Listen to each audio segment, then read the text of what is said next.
Welcome back in for our third segment on this Monday morning. Glad to have you on board. It's Colatown. Glad you're with us. Our city, our stories.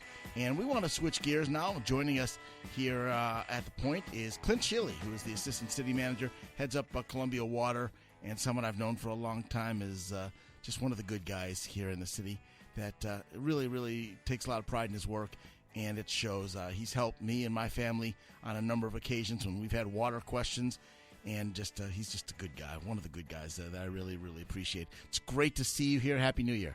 Thank you, Kevin. Happy New Year. Good morning to you. Appreciate those kind words. I mean them. I'm a fan of the show for sure, and it's a real thrill for me to be here. Wow. Happy to have you here. So let's tackle a little bit because there's a lot of stuff that I don't think people realize, Clint, have to deal when it comes to what you guys handle with water. Before we get into some of the specific topics, I kind of would like to just kind of get an idea.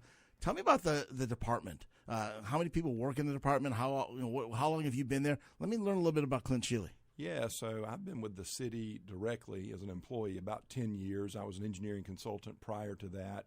Ironically, I started as the waterworks superintendent about 6 weeks before the flood of October 2015. Right. So, hey, welcome to the job, Clint. I'm telling you, it was quite the experience. Yeah. I've done a good bit of consulting work with the city prior to that and infrastructure work. So I've had a lot of good jobs in my career. I'm toward the end of my career.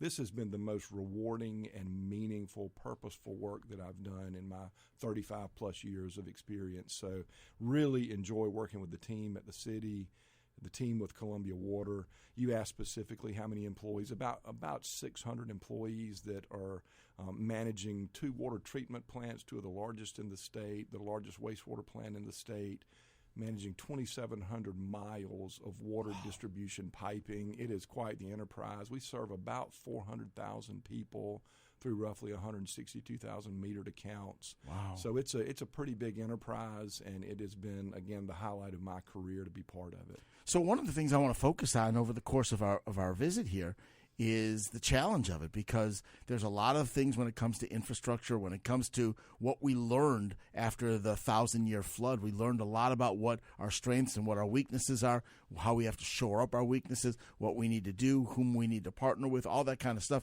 So over the course of our visit here, I'd like to talk a little bit about that, and we'll start with the canal, the Columbia Canal, because that's still part of the recovery. Take me through a little bit about what that is. Let's talk about it as if, Clint, we're talking to people that just got to the city, that don't even know anything. Yeah. Let's treat it like really brand new for them.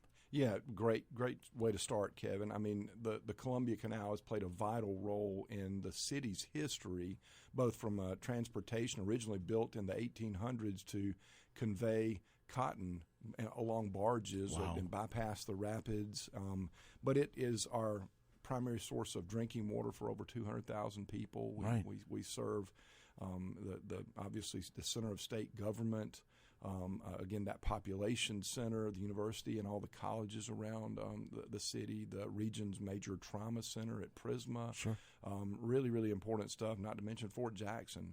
But what comes with that canal prior to October of 2015 came about up to 10 megawatts of good green hydroelectric power generation, and so a lot of rich history there, and an asset that we want to restore to its fullest and build it back better than it was before the flooding occurred. You dealt so much with everything that happened because of and during the flood, and obviously since the flood. Hard to believe it's 10 years. Right? It really is. You mentioned strengths and partnerships. I remember, spending quite a bit of time that week following the flood as we were going through some of our emergency procedures to maintain our system. And one of the strengths that I saw and really validated my decision to join the team in Columbia was that this is too important to fail attitude. Right. And I saw men and women working round the clock to try to secure our water supply. And that really validated my decision and to be part of this team. And I've enjoyed it ever since. Well, and I don't know if the people who are listening, maybe some because they're too young or maybe some because they weren't here yet, I don't know if people realize just how scary it got. Yeah. For our water supply, and just how, and again, not because of lack of preparedness, but just because it's a literally 1 in 1,000-year flood that we had. This was just so unprecedented for us to have to go through, as it was. Anytime we've seen this in other parts around the country, and they have these whether it's a flood or just a major storm. I mean, when Mother Nature's in a bad mood, she's in a bad mood, Clint. And so let's talk a little bit about how things were post-flood and what the city realized. Okay, just in case it doesn't take another 1,000 years, we need to be better prepared, and we need to learn from this experience. Yeah, absolutely. So in October of 2015, Hurricane Joaquin came along and dumped that 1,000-year rain event that you're talking about, Kevin. And we had it was devastating for our community, and there was loss of life, and I never minimized that. But no. The damage to our infrastructure was pretty catastrophic. We had just a swath of about 100 feet of the earthen embankment wash away. We had so much flow coming into the canal system that we were unable to control. And when the river receded, our canal levels receded as well, so we weren't able to pull water out of that canal to our treatment plant with the traditional infrastructure that was there. So that was challenge number one. Sure. We implemented some diesel pumps and started pumping out of what was in the river and delivering that to our treatment facility. And we also mobilized with local contractors to dump tons and tons of rock upstream of the breach and basically turn about 2.5 miles of that canal into a long finger lake. And so we could raise the water level. That took us several weeks to get that done. So we were in emergency mode and response mode for at least a month afterwards. That solution, very robust from a structural standpoint, even though we sketched it out on the back of a napkin really quick in the middle of the night. Right. This is the plan. It has worked well for us for 10 plus years while we work on more permanent solutions, both funding and approvals for the more permanent solutions. Right. So. And when it comes to these type of solutions, this is not just a sit down at a city council meeting and do this. This involves, the state. Involves federal. This involves environmental. There's so many aspects to when these decisions are made because they impact in so many ways. Absolutely. And one thing was for sure that non-negotiable for us was that we need to learn from this experience and build back in a stronger way so that we're more resilient, because what happened in 2015, although characterized as a 1,000-year rain event, well, that can happen again. Right. There's no guarantees it can't happen tomorrow. Got to be in a better position. And so we started trying to identify ways that we could, and projects that we could complete that would make us stronger. That started a very lengthy journey that you've spoke about. And we're in the first major phase now of the whole recovery project. We are, Kevin. And so take me through what we're trying to accomplish. And again, for the majority of people that are listening, Clint, I don't want to get too deep into the weeds to the point where we're overdoing it.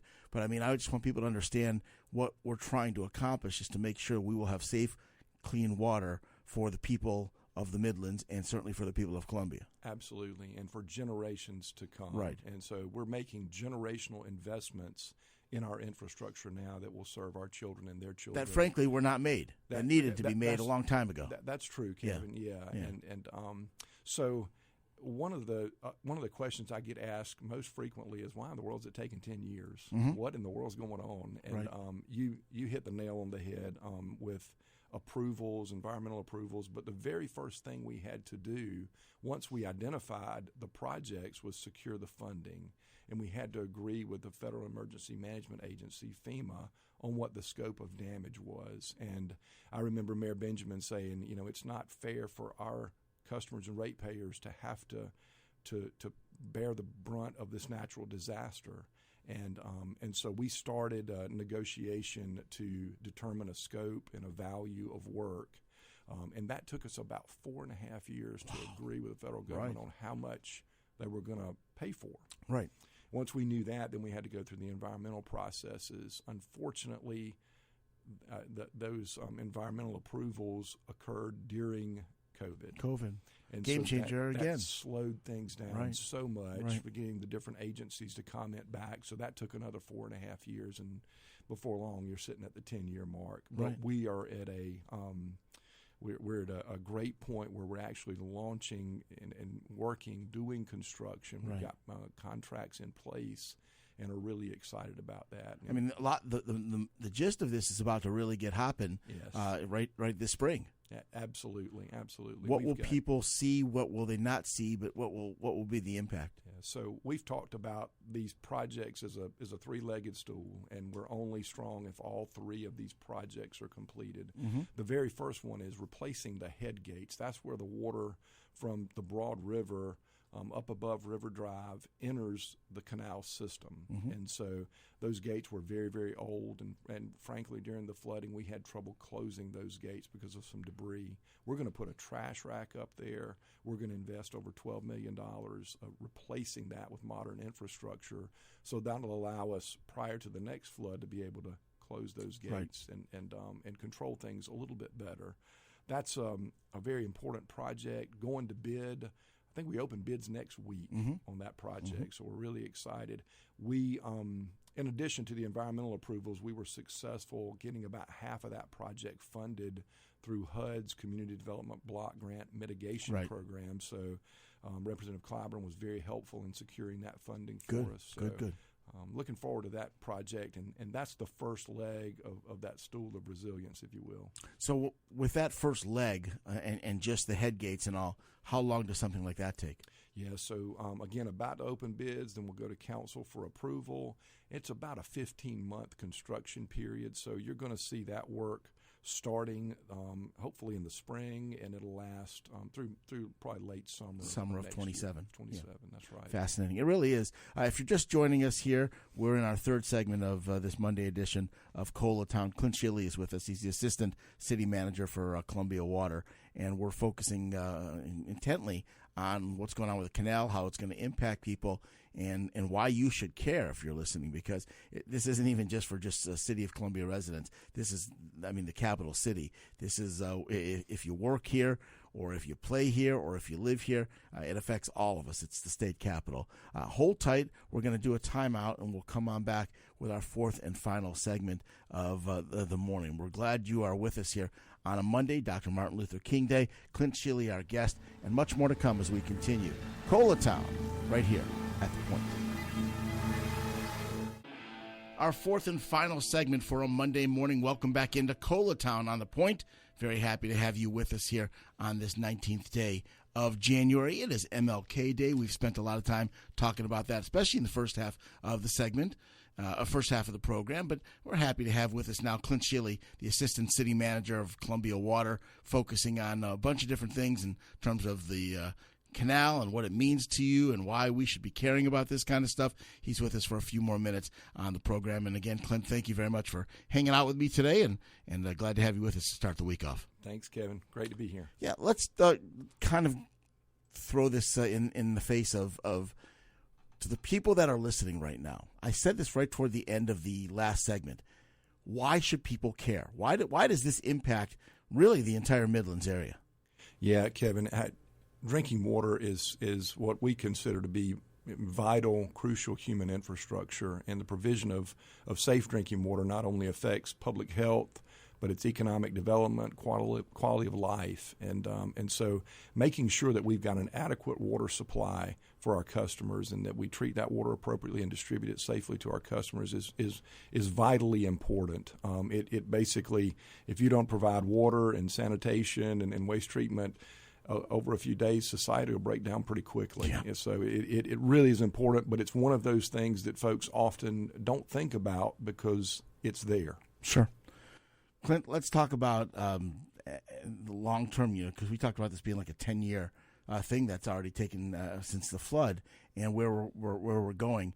Again, the goal is to complete this in sometime spring to summer area of 2027. Get that done, and what is when that's done? I mean, the whole area around the water is changing anyway, because we've got a lot of projects with the riverfront.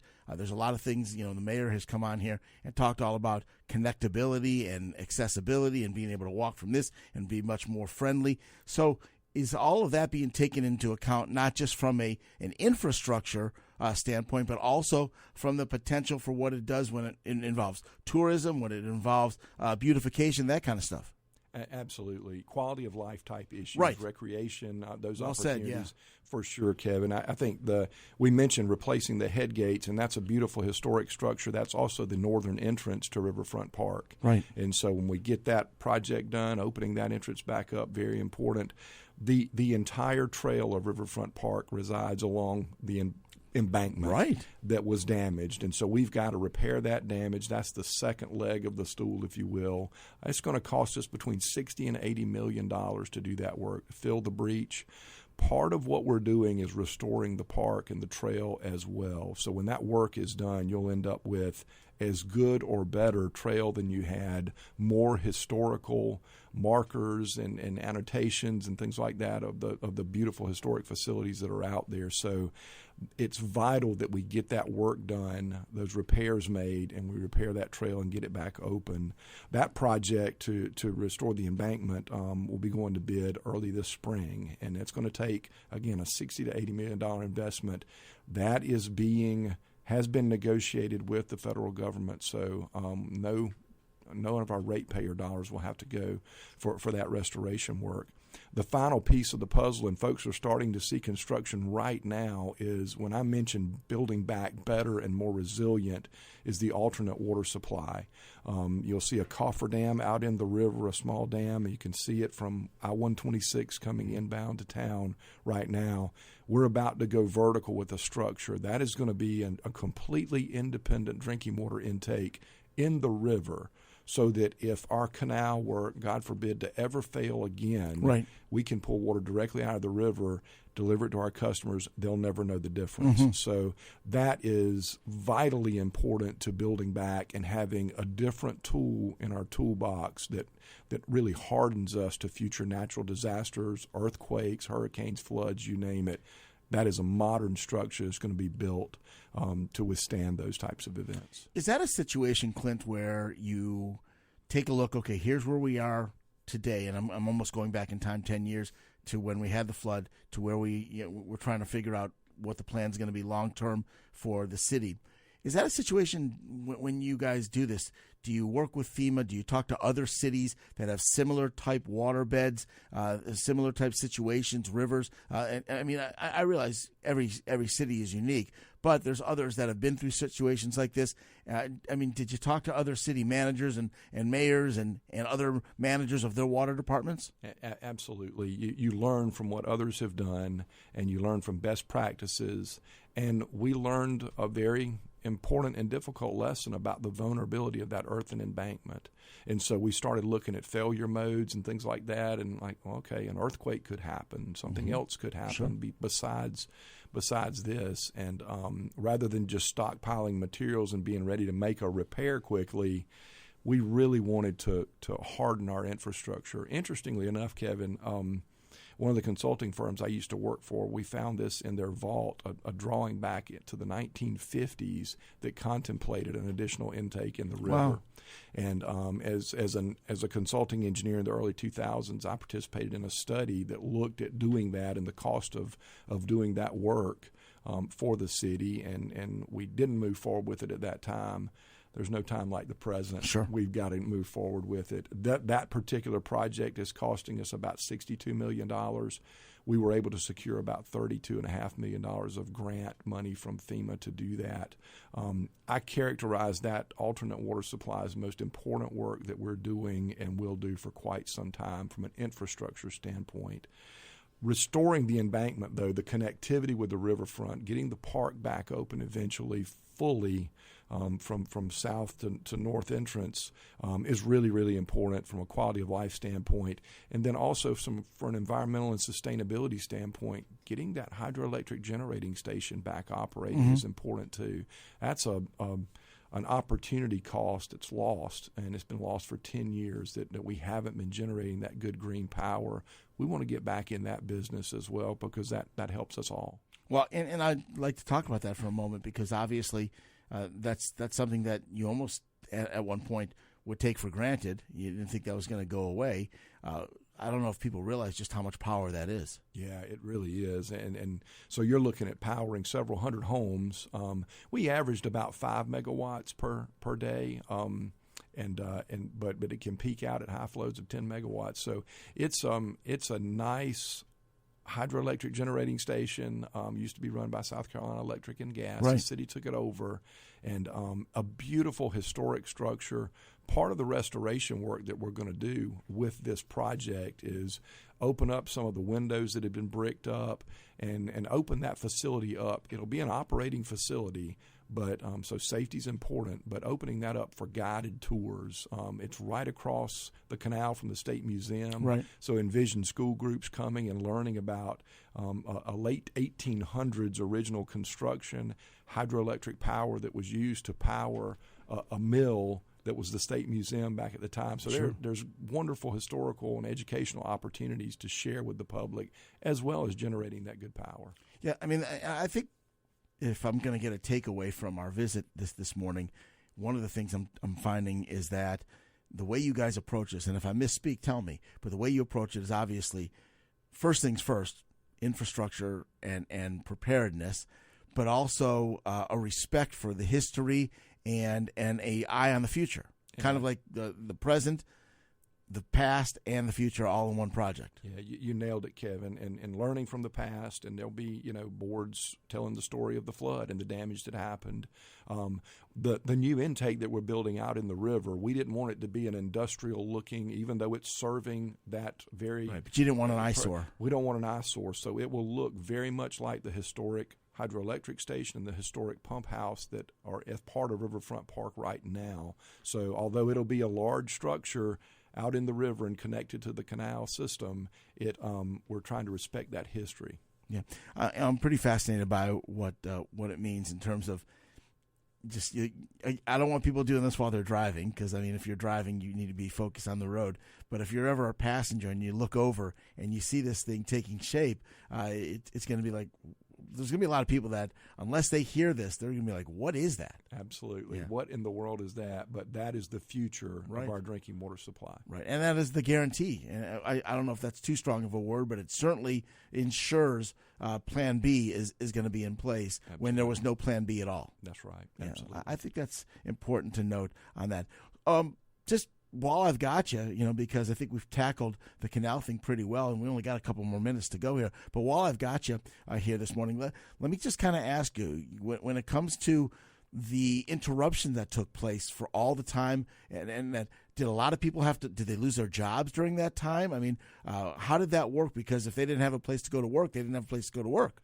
Yeah. No, we during the flood, we kept folks working. We worked around the clock, Right, and kept things going, and that was really important that we do that. And but when folks, if they don't have water, it's hard to open an office complex, right? Right. And, so we were under a boil water advisory for about 10 days, and it was the first system-wide boil water advisory. We did that out of abundance of caution. Sure. We had so many main breaks throughout the distribution system. And a lot of things were underwater. Right. And you just didn't know you fix this one, and then it's literally like putting a finger in the dam, and you don't know what the next one's going to be. We had to be, safety first in that. But yeah, it was a real difficult time for our community, and but we learned a lot of lessons, Kevin, Sure. and we're coming back stronger. And I think these investments are going to pay off for big dividends for generations to come. Yeah, I don't doubt it for a moment. Clint, if people want to learn more about what you guys are doing, is there a way to keep track of the projects, like on the website and all? Absolutely. Go to columbiascwater.net /Columbia Canal Project. We keep that information updated. Got some really cool drone photos. That's what I was going to say. That'd be pretty cool to keep yeah. up with it from the pictures and things like that. Absolutely. We're also going to be pushing some things out on social media pretty frequently. Good. Well, I hope you'll come back and keep us up to date on this and just kind of make sure that we know how things are progressing. Anytime, Kevin. Been an honor to be with you. It's been an honor to have you. I appreciate it. Clint Shealy joining us, the Assistant City Manager for Columbia Water.